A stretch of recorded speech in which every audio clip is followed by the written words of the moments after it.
के शो में। कराची में लूटमार की वारदात से कोई महफूज नहीं रहा, 4 साला बच्ची भी निशाना बन गई। डाकुओं की फायरिंग से भाई के साथ बाइक पर बैठी मासूम बच्ची जद में आ गई।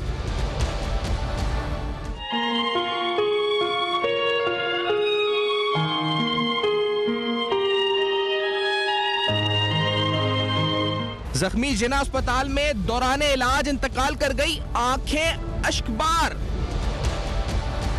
कराची में लूटमार डकैतियों में मुलव्विस 2500 मुल्जिमान 44,000 पुलिस नफरी के लिए बड़ा चैलेंज बन गए। अस्सलाम वालेकुम। पसे पर्दा हकायक सनसनीखेज इंकशाफात प्रोग्राम बेनकाब में हूं आपके साथ सिफान खान। नाज़रीन, कुछ ही दिन कबल इस प्रोग्राम में हमने आपको बताया था कि किस तरह पुलिस गर्दी के वाकयात इस शहर में हो रहे हैं, और एक नहीं 2-3 वाकयात, यानी एक साथ। एक तो अरसलान आपने सुना, एक वाकया 16 साल के बच्चा मासूम जहां हुआ, पुलिस गर्दी का निशाना बना। एक और फिर वाकया हुआ इधर कोरंगी में मेहरान टाउन में, जहां वासिफ 33 साल नौजवान, उसकी मासूम बच्चे, उसकी जो इस वक्त जवान बीवी, उसकी वालदा, वो घर पे खाने पे इंतजार कर रहे थे जिस तरह वो जहां हुआ। लेकिन ये सिलसिला रुक नहीं रहा, रोजाना कुछ ना कुछ हो रहा है इस शहर। कल रात को एक और अलमिया, एक अलमनाक वाकया हुआ। यह वाकया एक 4 साल बच्ची के साथ हुआ जो एक मार्ट के बाहर अपने भाई के साथ बाइक पर जा रही थी। जिस वक्त मार्ट के अंदर तकरीबन 6 मुल्जिमान घुसे, उन्होंने फायरिंग करी, यहां पर लूटमार हुई, फायरिंग का तबादला हुआ, यानी सिक्योरिटी गार्ड जो था मार्ट का और जो मुल्जिमान थे उनके दरमियान फायरिंग का तबादला हुआ, जिस फायरिंग के तबादले में गोली इस 4 साल मासूम बच्ची को लगी। ताहाल इन्वेस्टिगेशंस ये तायुन नहीं कर सकी हैं कि ये गोली आया मुल्जिमान यानी जो डकैत थे उनकी गोली से, उनकी गन से लगी, या फिर ये गोली जो सिक्योरिटी गार्ड था उसकी गन से फायर हुई।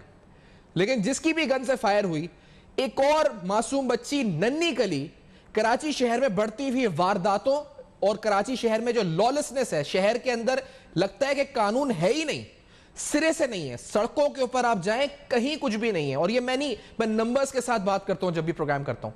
तकरीबन कराची शहर के अंदर साल 2021 में अगर आप अपने घरे बैठे, जो रिपोर्टेड वारदातें हैं घरों में डकैती की, वो तकरीबन 450 के करीब हो चुकी हैं, और जिनमें से सिर्फ 100 या 125 के करीब, 129 के करीब ऐसी वारदातें हैं जिनके मुल्जिमान गिरफ्तार या कहीं तक पहुंची है पुलिस। ये रिपोर्टेड क्राइम्स बता रहा हूं। मैं यहां तक सुन रहा हूं इस शहर के अंदर वारदातें ऐसी हो रही हैं कि लोग घरों में घुसकर न सिर्फ लूटमार कर रहे हैं बल्कि खवातीन को भी ज्यादती का निशाना बना रहे हैं। यह इस शहर का हाल हो रहा है। आखिरकार कोई पुरसाने हाल है, कोई पूछने वाला है या नहीं? अगर इन वारदातों का ब्रेकअप देखें तो सब में ज्यादा वारदातें जिला गरबी में हुई हैं जो तकरीबन 129 के करीब बनती हैं। इसी तरह उसके बाद जिला शर्की में 99, जिला वस्ती में 82 और जिला मलीर में तकरीबन 67 घरों को इस तरह लूटमार का शिकार बनाया गया। जिला जुनूबी साउथ 336, कोरंगी में 30, केमाड़ी में 30 घरों को डकैती का निशाना बनाया गया। और यह तो घरों की सूरत हाल है। तकरीबन 4000 के करीब, 3784 के करीब वारदातें सड़कों पर डकैती की हुई हैं। जो आप जा रहे होते हैं तो आपको इस पर डकैती का जो इस वक्त निशाना बन जाता है, जिसमें से तकरीबन सिर्फ 1116 हल हुई हैं। ये हल हुई हैं, इसका मतलब क्या है? ये पुलिस के नंबर्स हैं, हल भी हुई है नहीं हुई। अगर हल हुई होती तो शायद ये क्राइम कम होते, बढ़ते नहीं, रोज बरोज बढ़ते जा रहे हैं ये क्राइम्स।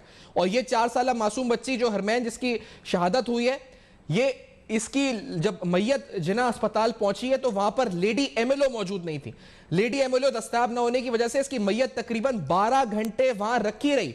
कल रात 11 बजे से, यानी 8 बजे यह वाकया हुआ है, कल रात 11 बजे से आज सुबह 11 बजे तक उसकी मैयत जिना अस्पताल में इसलिए रही क्योंकि एमएलओ लेडी नहीं थी कि उसकी जाके बॉडी का पोस्टमार्टम कर सके, और उस पोस्टमार्टम के बगैर मैयत जो थी वो लवाहिकीन के हवाले नहीं की जा रही थी।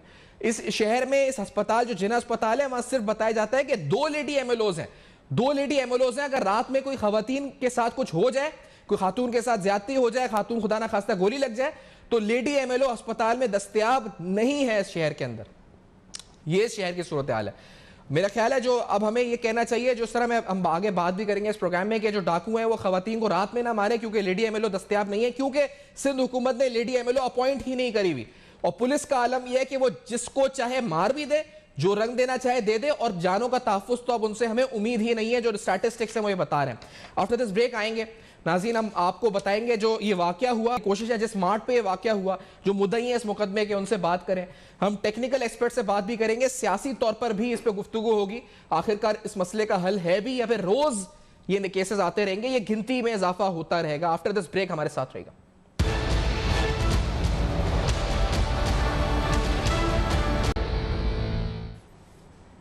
Welcome back. आप देख रहे हैं बेनकाब। बेनकाब में आपके सामने कुछ स्टैटिस्टिक्स रखे हैं घरों में डकैतियों के हवाले से। Member public safety commission, police and public safety commission जो हमारे साथ नाजिम हाजी साहब प्रोग्राम में शुरू में मौजूद है। नाजिम हाजी साहब, गुफ्तगू का आगाज़, पहले आपका रिएक्शन क्या है इस पर?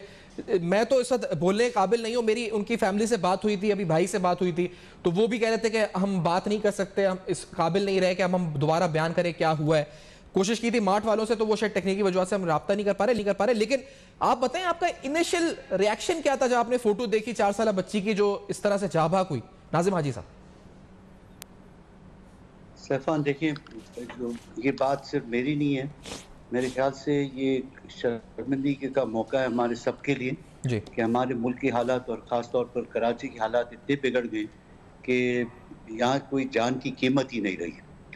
और मैं समझता हूँ कि ये ऐसे इंसिडेंट होते रहते हैं, फिर हम मीडिया पे इसको हाईलाइट करते हैं, उसके बाद कुछ दिन के बाद इस चीज़ भूली जाती है और फिर हम अपना कारोबार में लग जाते हैं और फिर अनटिल एंड वी वेट कि कोई नेक्स्ट इंसिडेंट हो, फिर हम वेकअप करें।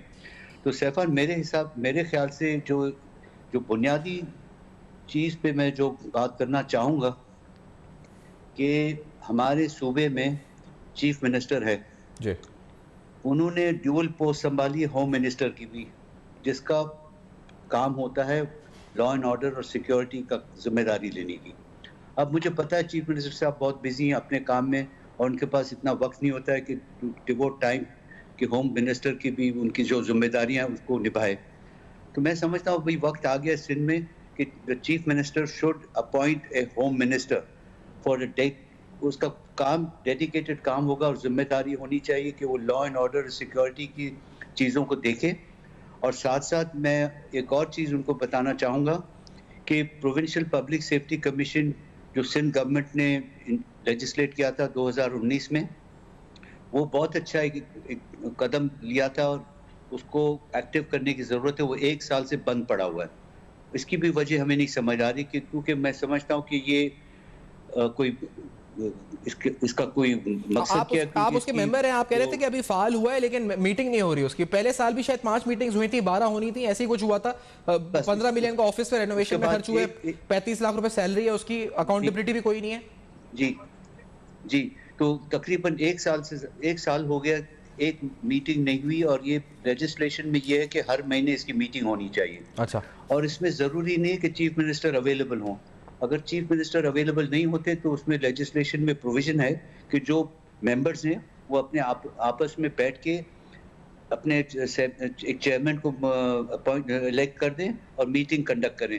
तो ये 2 चीज़ों पे मेरा एम्फेसिस होगा। देखिए, मसला ये हो रहा है, जब तक बेसिक इश्यूज को एड्रेस नहीं करेंगे और हम ये ऐसे वाक़यात को बार बार हमें बहुत ही शर्मिंदगी से समझना पड़ता है। और इस पे हमें क्या बताऊं, एक 4 साल की बच्ची के बारे में क्या तस्वीर ही मैं देख रही कि मैं तो बात ही नहीं कर पाता आगे क्या हो के, और जिस पे गुजर रही होगी वो तो होगा, लेकिन इसको देखने के बाद हम क्या नाज़िम भाई साहब। लेकिन ये भी आप देखिए सर, ये जो गोली लगी है, ये दौरान जो उस पर जो रॉबरी हुई है वहां पे 6 मुसल्ला लोग घुसे हैं मार्ट में, फायरिंग हुई है गार्ड और उनके दरमियान, और वो गोली लगी आगे बाहर बाइक पे मौजूद इस बच्ची को।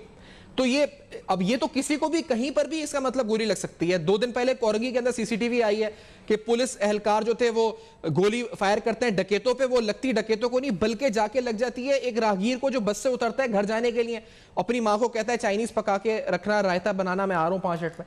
तो किसी को कहीं भी गोली लग सकती है इसका मतलब। नाज़िम हाजी साहब। सैफान, देखिए, मसला सारा मैं फिर बुनियादी चीज़ पे जाऊंगा कि जब तक हम किसी को जिम्मेदार नहीं ठहराएंगे लॉ एंड ऑर्डर पे और पुलिस को अकाउंटेबल ठहराने में, ये सिर्फ हम एक और वाक़ये का इंतज़ार कर लें, फिर हम आ जाएंगे, मुझे आप कॉल कर लेंगे चैनल पे बात करने। मैं क्या करूं, हम बहुत कोशिश कर रहे हैं चीफ मिनिस्टर को समझाने के लिए कि आप होम मिनिस्ट्री अगर नहीं संभाल सकते, आपके पास टाइम नहीं है। और मुझे कोई इसमें कबाहत तो नहीं महसूस हो रही कि मैं उनको रिक्वेस्ट कर रहा हूँ कि आप चीफ मिनिस्टर हैं, आप अपना काम बहुत अच्छा कर रहे हैं, लेकिन होम मिनिस्टर की जिम्मेदारी आपसे नहीं संभली जा रही, तो आप एक डेडिकेटेड होम मिनिस्टर क्यों अपॉइंट नहीं कर पा रहे इतने साल से? नहीं, ये बतौर पब्लिक कमीशन के मेंबर आपने उनसे बयान किया उनके सामने, किस तरह आपने उनसे रिक्वेस्ट की? आप हैं, करामत अली साहब हैं और जो लोग हैं सिविल सोसाइटी के, आप लोगों ने बाकायदा रिक्वेस्ट की है सीएम साहब से कि आप हट जाएं होम मिनिस्ट्री से? नहीं, देखिए ये पहले जब मीटिंग्स हो रही थी उस वक्त ये बात हो रही थी, लेकिन अभी तो हमारा कोई कम्युनिकेशन ही नहीं है। अच्छा, फिलहाल ये सिचुएशन है कि हमें कोर्ट में जाना पड़ा। हमने एक इंटरवीनर की एप्लीकेशन दाखिल की सिंध हाई कोर्ट में, और उसकी हियरिंग मेरे ख्याल से नेक्स्ट मंथ, ये मिडल ऑफ जनवरी नोट उसको वो एडजर्नमेंट मिली हमें, तो उसमें फिर कोर्ट के जरिए हम जाना पड़ रहा है। हमने प्रेस कॉन्फ्रेंस की, अखबार में प्रेस स्टेटमेंट दी कि प्रोविंशियल पब्लिक सेफ्टी कमीशन एक बहुत अच्छा कदम था। सिंध गवर्नमेंट को हमने, सिंध गवर्नमेंट की एक बहुत अच्छी एक मिसाली लेजिस्लेशन है, इसको अगर फाल कर दे और इसको ऑपरेशनल कर दे तो कम से कम एक अकाउंटेबिलिटी का एक जरिया तो होगा पुलिस को अकाउंटेबल ठहराने का और पुलिस में रिफॉर्म्स लाने का। लेकिन अफसर ये जो जैसे ये बच्ची है 4 साल की और इस तरह के और लोग जो इस पर जाबाक हुए हैं, जैसे कल ये बच्ची जाबाक हुई है, अब इनके अहले खाना, इनके लवाहिकीन ऐसे वाकया डकैती के हो रहे हैं जो स्टैटिस्टिक्स मेरे सामने रखी हैं, तकरीबन 500 डकैतियां 2021 में घरों में हो चुकी हैं। एक नया जो ट्रेंड हम देख रहे हैं, खुदा ना खास्ता अल्लाह सबको महफूज रख के, घरों में घुसकर घंटों तक खवातीन से ज्यादतियां भी हो रही हैं। अब ये आप मुझे बताएं कि ये इस पे और पुलिस है नहीं ऐसा लग रहा है, और रेंजर्स किधर है नाज़िम हाजी साहब? रेंजर्स का भी खौफ खत्म हो गया है मुल्ज़मान का, ना रेंजर्स की चौकियों में कोई रेंजर्स नजर आ रही है। रेंजर्स किधर गई है? आप कहाँ देख रहे हैं रेंजर्स को? वहाँ कहाँ है, वो कहाँ है? स्टेफन, देखिए मैं पुलिस की हिमायत में ये स्टेटमेंट नहीं दे रहा हूँ कि पुलिस हर 100 गज पे अवेलेबल होगी। इसका कोई सिस्टम बनता है लॉ एंड ऑर्डर को, इमरजेंसी कॉल्स को अटेंड करना और तैयारी करना। यहाँ हम देख रहे हैं कि पुलिस के ऊपर कोई मैनेजमेंट, मोबाइल ये वीआईपी ड्यूटीज पे होती है, और इसमें भी एक मसला आ रहा है कि हजारों पुलिस के जो अब पुलिस का अमला ये वीआईपी ड्यूटीज पे है।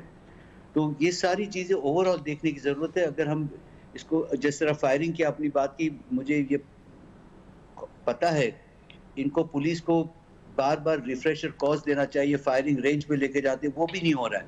तो ये पुलिस अगर वेपन्स हैंडल ही नहीं कर पा रही है तो ये सिस्टम में फॉल्ट है ना, तो उसको हमें एड्रेस करने की जरूरत है। सही है, बिल्कुल। आप देखिए ना सर, जो फुटेजेस हैं कोरंगी में भी, जो फुटेजेस हैं, बाइक के सामने मुल्ज़िमान हैं, पुलिस वाले फायरिंग कर रहे हैं, गोली उनको लगी नहीं रही। ये असले मसला है या इनको ट्रेनिंग ही नहीं है कि असला किस तरह चलाना है पुलिस एहलकारों को? तो आम राहगीर इसमें जाबाक हो जाते हैं, डकैतों को तो कुछ होता नहीं है। सैफान देखिए, पहले तो जब इनको जब वेपन्स देते हैं उस वक्त तो शायद, मैं कह रहा हूँ, आई एम नॉट 100% श्योर, इनको शायद ट्रेनिंग कुछ मिलती होगी, लेकिन उसके बाद उनकी रिफ्रेशर्स होने चाहिए। इनको हर 6 महीने इनके पास शूटिंग रेंजेस है, उसको इस्तेमाल करके इनकी प्रॉपर ट्रेनिंग होनी चाहिए ताकि ये वेपन्स को हैंडल कर सके ना। तो ये सब चीजें एक पूरा ओवरऑल जब तक हम इसको निज़ाम को सही नहीं करेंगे तो मैं नहीं समझता हूँ किसी एक बंदे को ब्लेम करना। बट आई थिंक मैं आपको ये बताना चाहूंगा और बड़ा डायरेक्टली बता रहा हूँ, ये fault lies with the chief minister and he should be held accountable. कि होम मिनिस्ट्री, वो एक तो पहले होम मिनिस्टर एक अपॉइंट करे जो डेडिकेटेड इसी काम के लिए हो, सिक्योरिटी एंड सेफ्टी के लिए, और उसके बाद ये प्रोविंशियल पब्लिक सेफ्टी कमीशन को बहाल करे और हमें भी काम करना दे। हम इनको सपोर्ट करेंगे। ये हम प्रोविंशियल पब्लिक सेफ्टी कमीशन का हमारा बिल्कुल मकसद नहीं कि हुकूमत के खिलाफ बात करें। लेकिन सर मुझे एक बात बताइए नाज़िम भाई साहब, ये तो चले होना चाहिए, आप कह रहे हैं इनको अकाउंटेबल होना चाहिए, he has the responsibility. Sir एक बात ये बताएं कि जो वीआईपी पे लगे हुए हैं गार्ड्स, जो पुलिस लगे हुए हैं, पुलिस एहलकार, आप नहीं समझते उन सबको फिर वापस ले लेना चाहिए मिनिस्टर्स से, तमाम वीआईपी से, ताकि फिर उन लोगों को भी एक इक्वल लेवल प्लेइंग फील्ड में रहें और शहर में जैसे हम रह रहे हैं वो भी रहें? और दूसरी बात, फिर ये जो इस तरह के वाकयात हो, जैसे 4 साल मासूम बच्ची है, इसका मुकदमा किसके खिलाफ दर्ज होना चाहिए? इन नामालूम डकैतों के खिलाफ या फिर इन मालूम हुक्मरानों के खिलाफ जिनको मालूम है कि कुछ भी नहीं है उनके पास, कोई इन्होंने सहूलत नहीं दी शहरियों को? किसके खिलाफ मुकदमा दर्ज होने चाहिए ऐसे वाकयात के? जी सैफान, मैं आपके साथ 100% एग्री करता हूँ। अगर प्रोविंशियल पब्लिक सेफ्टी कमीशन बहाल होता है तो हमारा पहला काम होगा कि सारे जो वीआईपी ड्यूटीज पे फालतू मोबाइल्स लगी हुई और पुलिस के एहलकार लगे हुए इसको विड्रॉ करें फौरन, ताकि आप बिल्कुल सही कह रहे हैं कि हमारी सबकी safety should be on a level playing field, ये कोई वीआईपी का स्पेशल कोई कंसिडरेशन नहीं होना चाहिए। नंबर 2, जहाँ तक आप एफआईआर की बात कर रहे हैं, मैं समझता हूँ, देखिए वो जो नॉर्मल रूटीन तो होता है, वो जैसे आप बता रहे हैं कि अनआइडेंटिफाइड लोगों के खिलाफ एफआईआर कर जाती है और वो मुकदमा कहीं चलता ही नहीं है फिर। तो अगर मैं गलत बात नहीं करूँगा कि मैंने जैसा पहले कहा कि chief minister is ultimately responsible और he has to take responsibility and he should be held accountable for law and order because he is holding a dual post of being the home minister of Sindh. तो he should be in the FIR as an accused, आप समझते हैं? I'm implying that. I didn't say that, but I'm implying that. Yes. I'm implying that. और definitely I also agree to this कि आप सही कह रहे हैं कि कुछ हद तक, लेकिन सर ये फिर बताते जाएं क्योंकि नाज़िम साहब कि अब शहरी फिर अपने तहफ़्फ़ुज़ के लिए तो कुछ कर नहीं सकते। पुलिस ने पहले कहा सीसीटीवी कैमरास लगा दे, खुद ही लोगों ने लगाना शुरू कर दिया, ना यहाँ पे कोई सेफ सिटी आया ना आएगा, अब कोई उम्मीद भी नहीं है। और जिस तरह के इकोनॉमिक क्राइसिस चल रहा है, नौकरियां नहीं है लोगों के पास, तो जो वो मजबूर होकर फिर इसी तरफ बढ़ रहे हैं और ये वाकयात बढ़ते जा रहे हैं, रोज बरोज होते जा रहे हैं। अब करें क्या लोग फिर इस पूरी सूरत हाल के अंदर? हुक्मरान है नहीं, माशी बदहाली है, आम आदमी क्या करे इस सूरत हाल में? नाज़िम साहब, तूफान आपने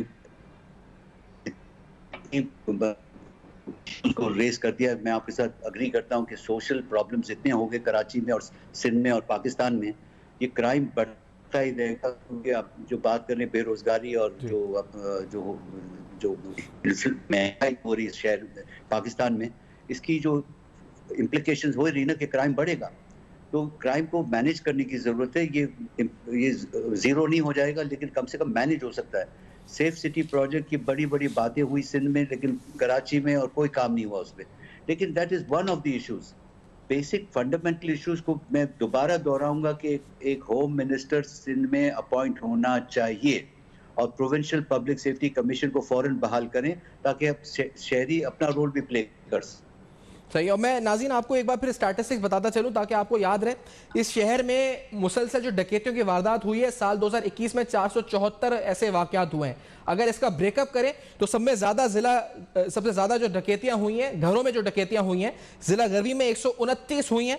इसी तरह से जो ज़िला शर्की है वहाँ पर 99 हुई हैं, ज़िला वस्ती में 82 हुई हैं, ज़िला मलीर में 67 के करीब घरों को लूटा गया है घरों में जाकर डकैतों ने, जिला जुनूबी में 36, कोरंगी में 30, केमाड़ी में 30।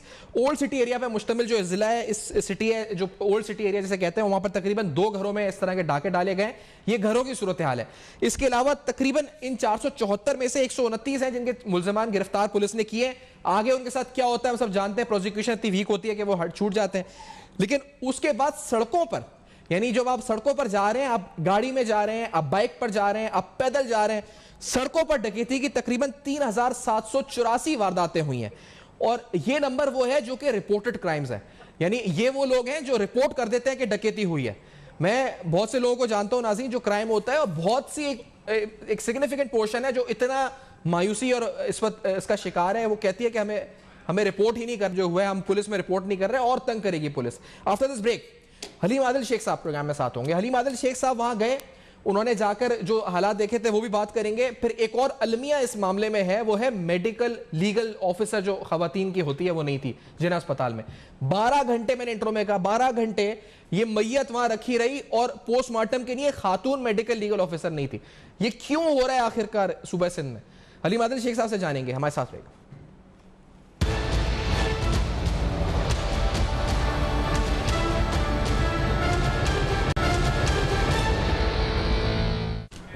Welcome back. आप देख रहे हैं बेनकाब। बेनकाब में अंधोनाक वाकया शहर कराची का ये मामूल बन चुका है। यहां पर रोज इस तरह के वाकयात हो रहे हैं, लुटने के वाकयात, और ये वाकये ने तो यकीन करें सबको हिलाकर रख दिया। यानी एक 4 साल की मासूम बच्ची जो मार्ट के बाहर से गुजर रही है, उसके साथ ये वाकया हुआ। शायद इसकी तस्वीर सबके दिलों में इस वक्त मौजूद है, हर आंच अशबार है। आप सोशल मीडिया देखें, फेसबुक, कहीं पर भी देखें कमेंट्स। मेरी फैमिली से बात हुई, उनकी इतनी हिम्मत नहीं थी कि वो आके हमसे बात कर सकें। मेरे साथ हलीम आदिल शेख साहब प्रोग्राम में मौजूद है, तहरीक इंसाफ के सीनियर रहनुमा है, सीनियर सियासतदान है। आप एक और कल पहुंचे भी थे वहां पे हलीम साहब। हलीम साहब मुझे बताएं कि ये तो एक अलमिया है कि जो हो रहा है इस शहर में, दूसरा अलमिया यह कि 12 घंटे तक वहां मैयत रखी रही, एमएलओ नहीं था, आपने से बात भी की थी, ये माजरा क्या था? देखिए, बहुत बड़ा माजरा है। हमने शहर में पहले हम देखते थे दहशतगर्दी होती थी, फिर डाकू गर्दी स्टार्ट हो गई, फिर पुलिस गर्दी स्टार्ट हो गई, फिर डॉक्टर गर्दी का एक बहुत बड़ा अलमिया है। इससे पहले नाजिम जोखियों का जिस दिन कत्ल हुआ था, उस रोज भी 7 घंटे उसकी लाश पड़ी हुई थी। जब मैं हॉस्पिटल गया तो जाके पोस्टमार्टम हुआ था। आज पता चला कि गुज़िश्ता रात 11:30 बजे इस बच्ची की लाश हॉस्पिटल पहुंची थी। पहले वह अस्पताल में पड़ी रही। उन्होंने कहा डॉक्टर साहबा नहीं है, फोन नहीं उठा रही हैं, राब्ता नहीं हो पा रहा है। उसके बाद 12 घंटे, कल रात 11 बजे से आज 11 बजे जाकर उसका पोस्टमार्टम हुआ। पूरे 12 घंटे उसकी लाश, उस मासूम कली की लाश, उस मासूम बच्चे की लाश डॉक्टर गर्दी का शिकार हो गई। और वो एमएलए साहिबा फोन नहीं अटेंड कर रही थी। और यहाँ पता चला कि जी जिना हॉस्पिटल में 2 एमएलओज हैं, एक 12-12 घंटे के, वो 8-8 घंटे की। मतलब रात को अगर किसी के साथ कोई बेचारी खातून कत्ल हो जाती है, कोई मसला बन जाता है, तो एमएलओ जब तक नहीं आएंगी वो खा पड़ी रहे।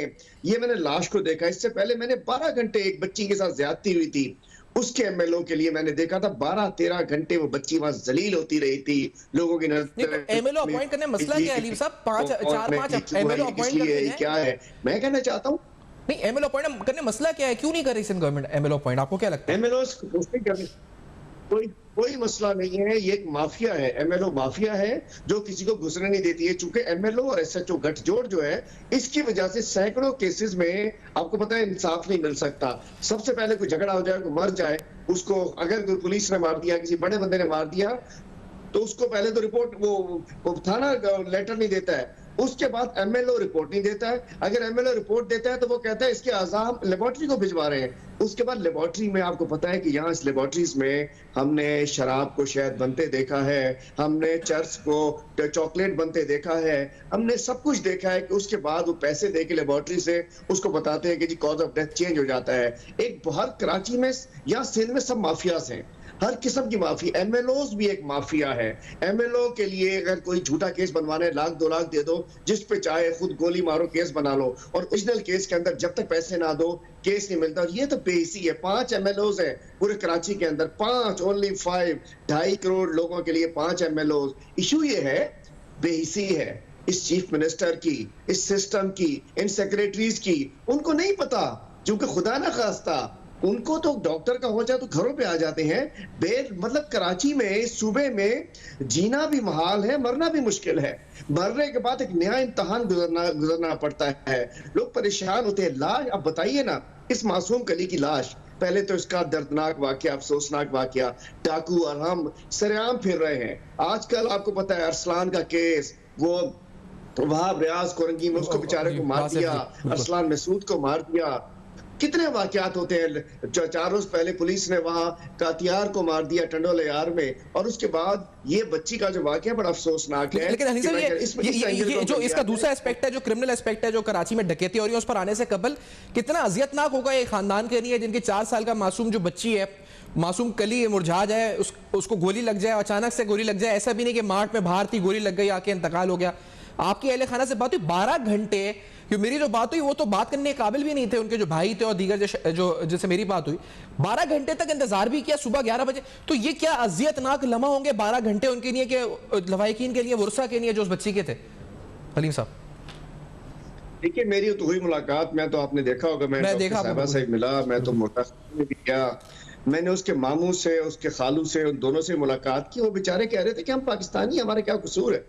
मैंने उनसे कहा भाई कसूर ये है कि हम यहाँ भुट्टो जिंदा है, इसलिए सब मर जाएं, किसी को परवाह नहीं है। बेहिसी है ये, बेहिसी का आलम है ना। डॉक्टर पोस्ट नहीं हो सकते, एमएलओ पोस्ट नहीं हो सकते। आप देखिए कि वो कहते हैं डॉक्टर साहबा नहीं आएंगी, जब मर्जी होगी उनकी आएंगी। और आज सुबह जब मैंने मैसेज चलाया मीडिया पे, चला के जी हम जा रहे हैं, मीडिया जा रहे हैं, तो वो एमएलओ साहबा भी आ गई। मतलब यार ये हर रोज का वाकया है, ये एक दिन का वाकया नहीं है। वो कहते हैं नाइट में कोई एमएलओ नहीं है। मतलब ये कि मैं कहना चाहता हूँ नाइट पे एमएलओ नहीं है, तो बस दिरियाला साहब नाइट में पाबंदी लगा दे, कोई डाकू गोली ना मारे, कोई पुलिस वाला गोली ना मारे, कोई क्राइम ना हो, नाइट में बंद कर देना, कोई क्राइम ही ना हो।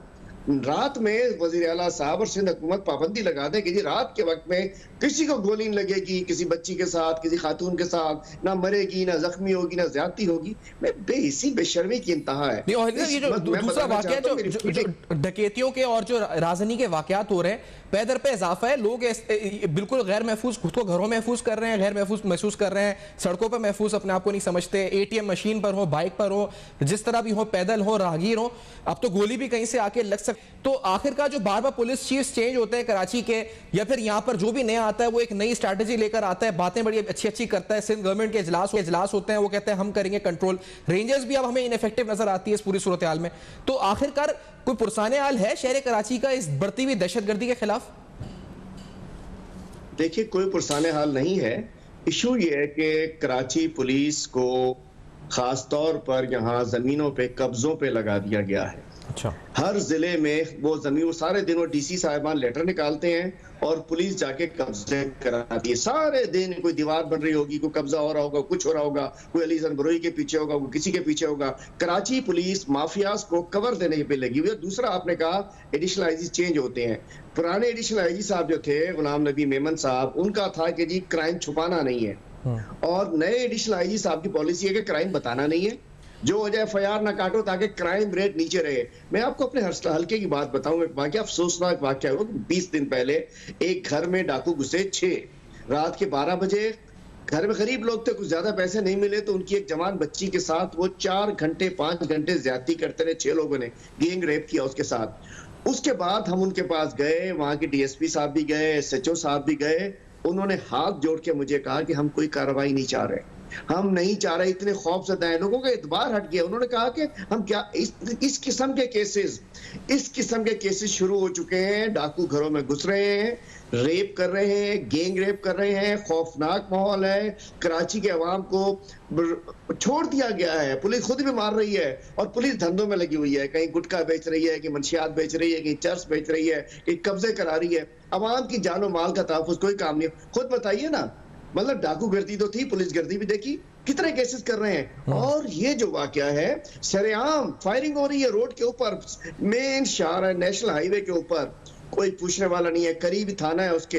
मैं कहना चाहता हूँ बनेगा क्या? इशू ये अली साहब, आपने एक आपकी जो हमने देखा था, गवर्नमेंट ने 2019 में, सितंबर 2019 में एक कमेटी भी बनाई थी, कमीशन था, पब्लिक सेफ्टी कमीशन। उसके कुछ मेंबरान थे, 12 के करीब। उसमें सिविल सोसाइटी के लोग भी थे, कुछ ऑपोजिशन के मेंबर्स थे, कुछ गवर्नमेंट के मेंबर्स थे। शजीब मेमन साहब थे, इमदाद पिताफी थे, हसनैन मिर्जा साहब थे शायद। तो वो उस कमीशन का इजलास, मैं तो सुना उसकी रेनोवेशन पे तकरीबन 15 मिलियन का खर्चा आया, बिल्डिंग पे 35 लाख रुपए महीना तनख्वाह जाती थी उन लोगों की, जो कमीशन, जो ऑफिस बना था, स्टाफ रखा था। वो क्या हुआ उसका, जो पुलिस को अकाउंटेबल ठहराने के लिए बनाया गया था, और आज तक इजलास नहीं हुआ। तो आप लोगों ने बतौर ऑपोजिशन असेंबली में रेस किया इस मसले को? हलीम साहब, देखिए, पुलिस ऑर्डर 2019 जो आया था जी, वो पुलिस को पॉलिटिसाइज करने के लिए, ट्रांसफर पोस्टिंग की पावर्स IG ऑफिस से लेकर CM हाउस को देने के लिए आया था। उससे पहले ट्रांसफर पोस्टिंग्स IG साहब ऑफिस करता था, और उसके बाद आजकल डिफेक्टो IG फरूख बशीर साहब कराते हैं चीफ मिनिस्टर की मर्जी पर। और उसके बाद से ही हमने देखा पॉलिटिसाइज हो गई पुलिस, सियासी लोग लगने लगे, SP DIG CM हाउस के चक्कर काटने लगे, CM हाउस के पोस्टिंग ऑर्डर होने लगे। उसके बाद सिर्फ उसका हल ये था, जो पुलिस ऑर्डर 2019 आया था, उसके अंदर ही पुलिस पब्लिक सेफ्टी कमीशन था। इनको इख्तियार चाहिए था ट्रांसफर पोस्टिंग का।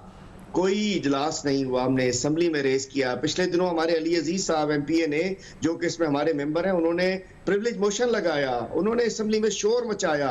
लेकिन इशू ये है कि इन्होंने एक इजलास नहीं किया, और पुलिस पब्लिक सेफ्टी कमीशन सिर्फ दिखावा रह गया, कोई ना इजलास हुआ। वो पूरा जो एक्ट बना था, वो हाथी के दांत और थे, खाने के दांत और, दिखाने के और। उसमें फील कराया गया था कि हम लोगों को लेकर आएंगे, लेकिन कुछ नहीं हुआ। वो सिर्फ ट्रांसफर पोस्टिंग का इख्तियार लेना था और IG ऑफिस को कमजोर करना था। IG बेचारा हमारा पहली डायरेक्ट हवलदार था और बेख्तियार हो गया। IG क्या है बेचारा, वो उस्मान खोसट नहीं होता था, उसी टाइप की चीज है। कोई इख्तियार उसके पास नहीं है, कुछ है नहीं। इनको तो छोड़ जाना चाहिए IG साहब को, मैं कहना चाहता हूँ, सिंध में। और ये जो कुछ हो रहा है, ये यही नहीं हो रहा, पूरे सिंध में हो रहा है, ये हर जगह हो रहा है। लाड़काना में, टंडोला यार में, न जाने कहाँ पुलिस गर्दी हो। और ये MLO SHO गठजोड़, मैं कहता हूँ इसको उठाइए। आजकल किसी को गोली मार दी जाए, को मर जाए, पहले तो पुलिस नहीं देती। एमएलओ वहां 72 लोगों के डॉक्टर लगे होते हैं अंदरूनी सिंध में, वो उससे कहते हैं कि इसका एमएलओ ये नहीं बनना चाहिए।